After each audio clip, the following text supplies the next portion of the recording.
Sharm watched as Crowin carried Paranthaya up the stairs to the Cathedral of Light. Her body hung limply in his arms. Her long brown hair cascaded over his wrists and blew gently in the wind. Crowin's face was filled with angst. Raiden and Athenis had hung back, covered by the safety of Elwyn Forest. They had not wanted to leave Paranthaya, but there was no other way. Sharm took a deep breath and followed Crowin up the steps into the cathedral. When she stepped inside, a group of priests and paladins had already gathered around Paranthaya and Crowin, whispering soft prayers and holding their hands over her body. Crowin turned to look at Sharm with a look of helplessness. A young priest emerged from behind the crowd gathered around Paranthaya. Her chakra was radiating from her slender body, casting her skin in an ethereal glow. She approached Crowin and whispered into his ear. Crowin nodded and followed her as she led him into one of the smaller rooms within the cathedral. Sharm followed them silently. Her heart felt heavy, and she wasn't even sure if they would be able to fulfill their quest anymore without Paranthaya. Upon entering the room, Sharm saw that Paranthaya had been laid down upon a small bed, her arms folded across her chest. Crowin knelt by her side, head hung. He had removed his helm, and Sharm could see his weathered face in its entirety, and she could see his tears. The priest moved slowly towards Crowin and asked for him to move away from the bed. Crowin stood, eyes unwavering from Paranthaya. Sharm could see how his mind and body struggled to cooperate with the priest's request. Eventually, he tore himself away and left the room. Sharm stood quietly in the corner, watching the scene unfold. The priest worked her magic for what seemed like an eternity.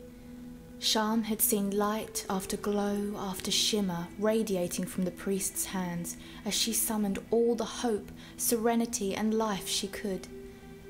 The room had grown dark with the looming night, and the priest's work had drawn to an end. "Light be with you," murmured the priest, resting her hand on Paranthaya's. She looked at Sharm with an unreadable expression before turning and leaving the room.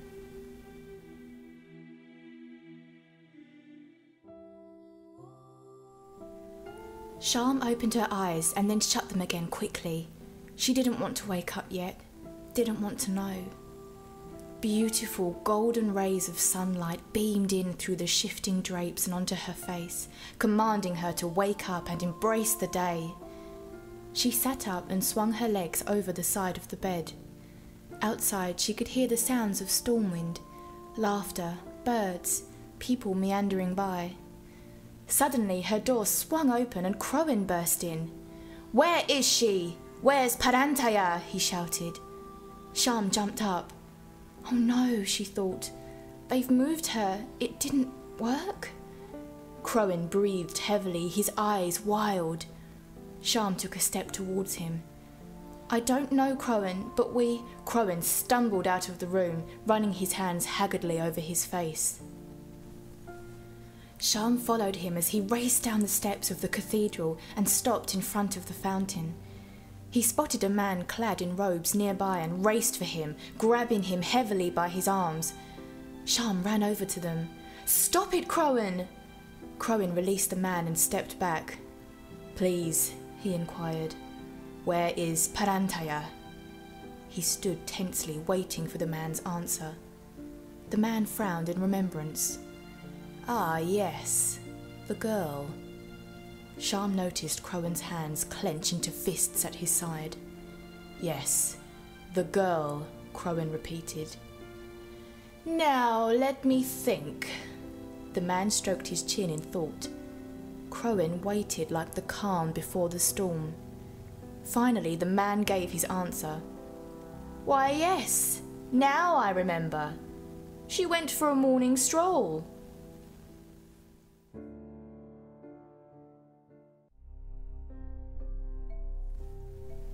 Again!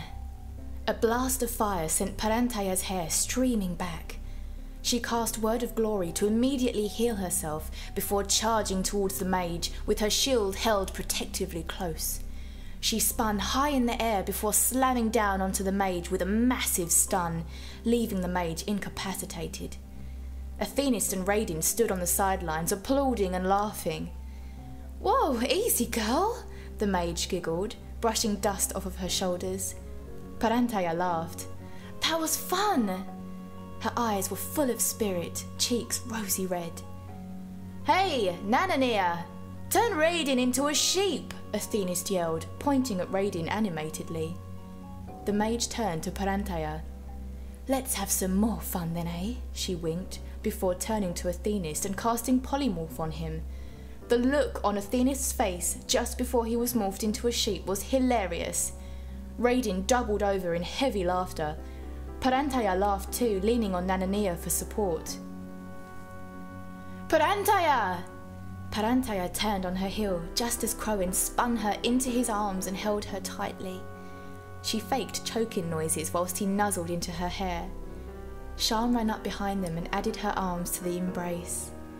Raiden approached them slowly, positioning himself next to Nananea.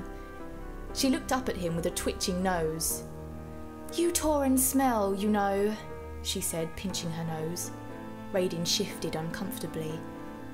Crowin pulled himself away from Parantaya and studied her. "What are you doing out here?" he asked. Parantaya shrugged happily. "Just trying to get stronger." She smiled broadly at him. Sharm looked around. Where's Athenis?" she asked. Everyone turned to look at the mage. Nananea shrugged. "Think he said to go on without him." "Oh," replied Sharm. "Well, I guess we better get a move on then." The five of them began to take a leisurely walk towards Goldshire, chatting merrily amongst themselves, Crowin and Parantaya at the lead.